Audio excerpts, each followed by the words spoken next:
Hello, everybody. It's Dave Neal, stand-up comic host of Bachelor Nation News. Happy Monday morning to you. We do have an update, albeit a small one, regarding the Clayton Echard v. Jane Doe paternity scandal rocking the world. That's right. Clayton reacts to the deposition. All right. Now, hold on.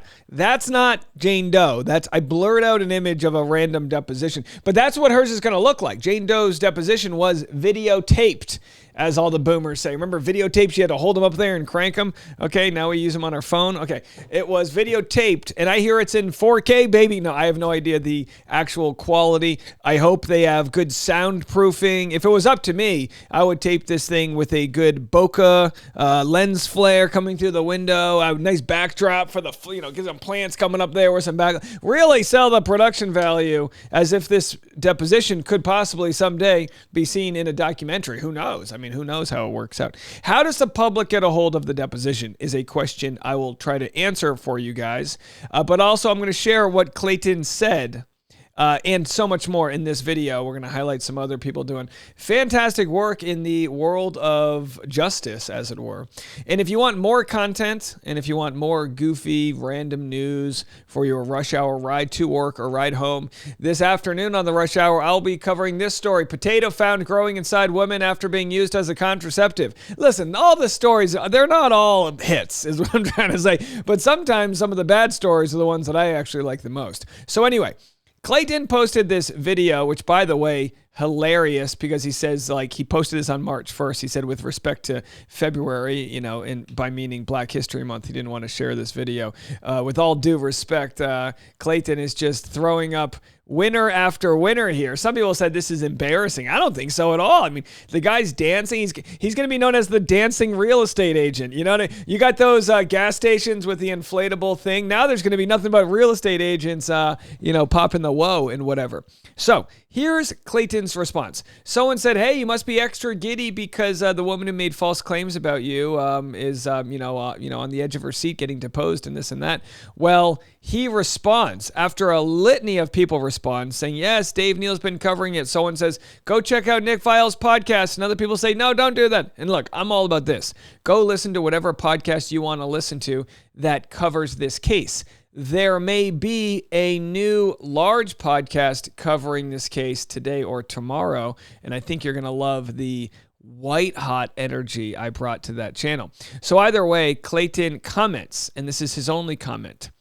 A lot more on the way after yesterday.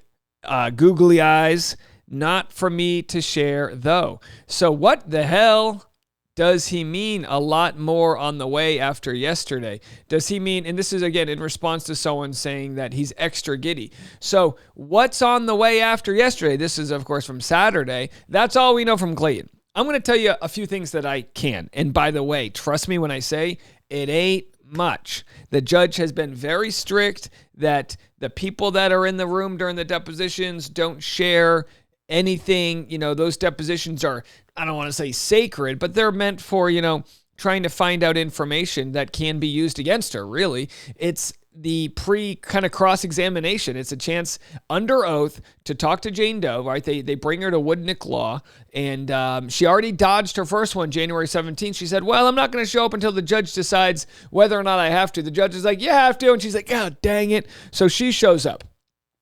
Now, as you guys know, Friday morning, what a blast Friday was. Wasn't it so much fun? I was so excited. I started my content hours early. We did that early morning live stream. My plan was to find out if she was going to be there. I can't tell you how I would have known that. I'm not saying I've got sources waiting out front selling Girl Scout cookies. Although, hey, it wouldn't be a bad, you know what I mean? Would you like to buy a Girl Scout? Why is there a microphone attached to it? Don't worry about that. Just buy some Scouts. So anyway, I'm not going to tell my sources, but when 8 a.m. Mountain Time came around, whatever the hell it's called in Arizona, 9 a.m. Central Time, when that time hit and I didn't hear from my sources, I was like, oh, dang. It's a no-show. And then 10 minutes later, I was like, man, is it a no-show? And then the longer and longer it took, I didn't hear back for hours. Information I thought I was going to receive. What I did find out, information that I did hear, is almost too on the nose for me to share. But I can say that, I think it's very obvious that the deposition, and you might say, Dave, why are you wasting our time telling us information that you can't tell us? Well, I'm just trying to explain it all, because someone was saying, oh, Dave doesn't know what's going on. That's the problem, is that I think we're too close to knowing everything that's going on, and we just need to let it play out. And I know I got a message from Reality Steve going, what are we going to do until June? Is there going to be anything else going on before June 10th? And it's just one of those things you don't know until it falls in your lap. But my guess is the deposition will remain not available to the public until it's brought publicly through the exhibits, I'm guessing. And maybe those exhibits don't make their way up until the actual evidentiary hearing on June 10th. But maybe they make their way through the court system in other ways. And again, this is, trust me when I say this is just me speculating. But the other night, we covered that Jane Doe emailed Clayton's lawyer saying, I'm going to sue Clayton for $1.4 million unless he drops his lawsuit from February 29th. Well, guess what? He didn't drop the lawsuit. So, is she going to sue Clayton? And I'm sure Clayton's like, Dave, calm down here. But like, hey, we're waiting. Will there be a motion for a lawsuit or something, or minutes entered? I don't know the terminology. But will that happen? Or was that an empty threat? It's almost as if it's more of an extortion if she doesn't follow through. Now, I don't want her to follow through with that $1.4 million lawsuit, because we know that, how do you prove extortion? How do you prove that one thing is to coerce the other? Well, she kind of says it in the email, right? She kind of says, I will forego this $1.4 million lawsuit if you drop your case. Clayton's not dropping the case. So to answer the question of what might go down between now and June 10th, well, we've got somebody who is hell-bent. And I don't think I've ever actually had to use the term hell-bent in its actual definition. Jane Doe is hell-bent on this case going away and getting what she wants. And right now, that's not happening. So if it is as jaw-dropping as some might say, what goes down in that deposition, then she's even more incentivized by her own sort of not wanting the truth to get out there, that she's going to do whatever she can to have this case dropped. But what we know now is, while she could punish him with a $1.4 million lawsuit, whether she wins or not, she could do that. That's not stopping this case from moving forward. It's fascinating stuff, folks. And Clayton says it's not for him to share, but sharing will happen. We know that. So I've got two videos. Science of the Mind is a YouTube channel that posted the psychology of faking pregnancies. And then Liz Neptune posted another fantastic video. I want to play clips of both. Liz Neptune's at 7,000 subscribers. You got to throw her more subscribers.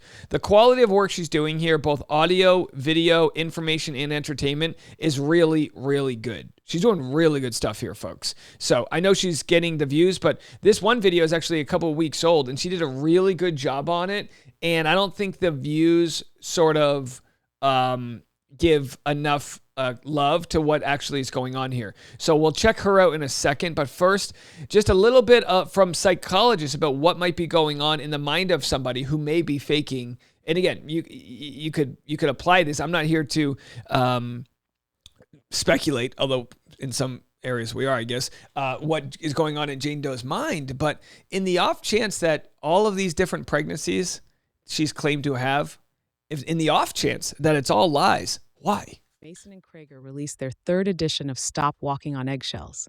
This book is a must-read for anyone living closely with someone with a borderline personality disorder. Whilst the DSM-5 provides a detailed list of the criteria for a diagnosis of a borderline personality disorder, Mason and Krager provide a useful summary.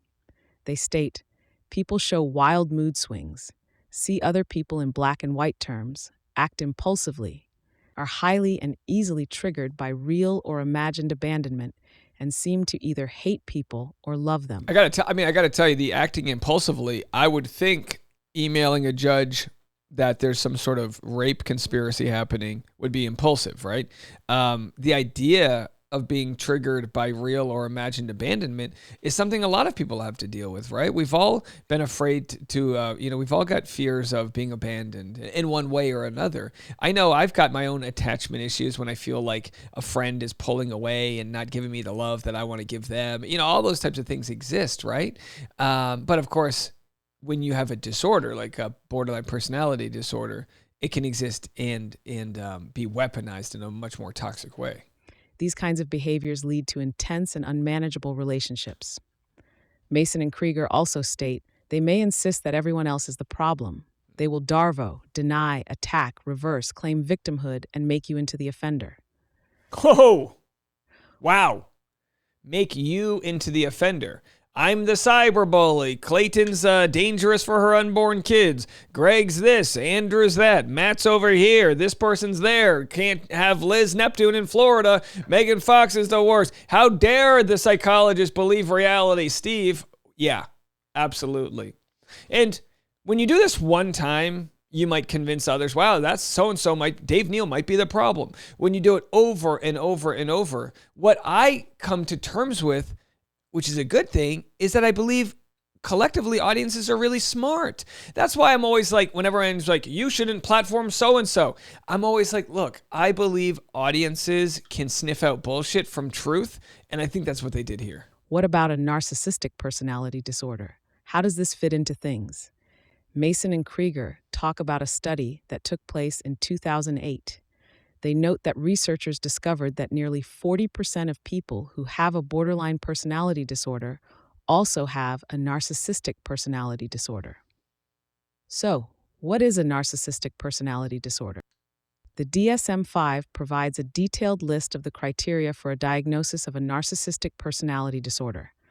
The criteria include has a grandiose sense of self-importance and exaggerates achievements, is preoccupied with fantasies of success, power, brilliance, beauty, or perfect love, believes that they are special and can only be understood by or should only associate with other special people. Very interesting stuff here. So again, not everything's going to apply to this current situation, and I think it's dangerous to speculate about someone else's mental health. But in this case, where that person's mental health has caused so much harm, both physical and through legal fees and through mental health, I believe it's worth addressing.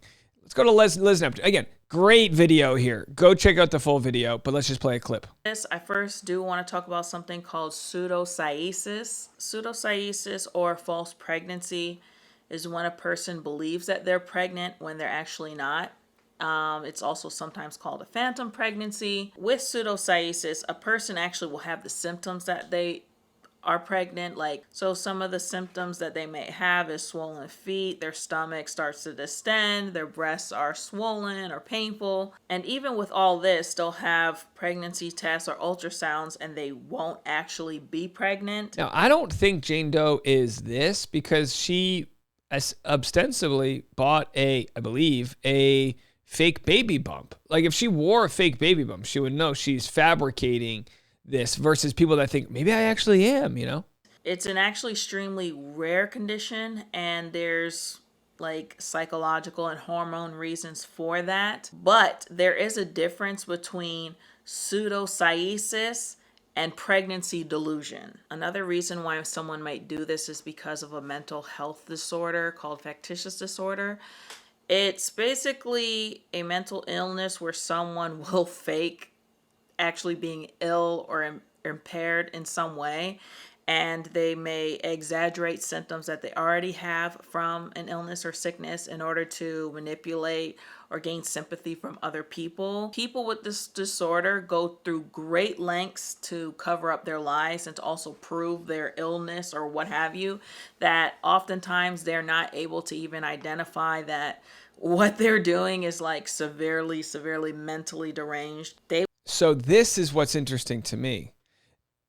Not knowing what they're doing is severely mentally deranged. That would be if in the deposition, which I would think if again, Liz Neptune, go check her out, please. I know you guys all know the name, but she's had to deal with Jane Doe's, trying to get I believe a restraining order against her, had the police called on her. She doesn't need this, right? She doesn't need this. She's doing good work. We're all allies here in the pursuit of truth, right? Well, what's interesting, if I was to be the lawyer, which I'm not, I know nothing about this, right? In the deposition, I would try to hammer Jane Doe on all of the instances where her medical records are doctored. So if you try to get 10 different medical records and only 3 show up, then look at those 3 and go, is this real? Like, how do we know this is real? When you know it's not real, you can really break that down and say, where did you get this? Who do I need to talk to? All of the things that come into sort of like trying to prove that she's actively lying. It's one thing, you can't go back and look at whatever pregnancy test she took early on, because you can test positive and not be pregnant, right?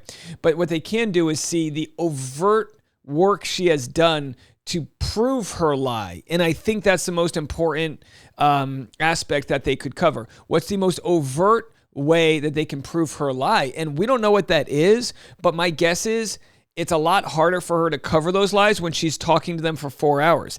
It's easier for her to respond to emails because she always has an answer to something.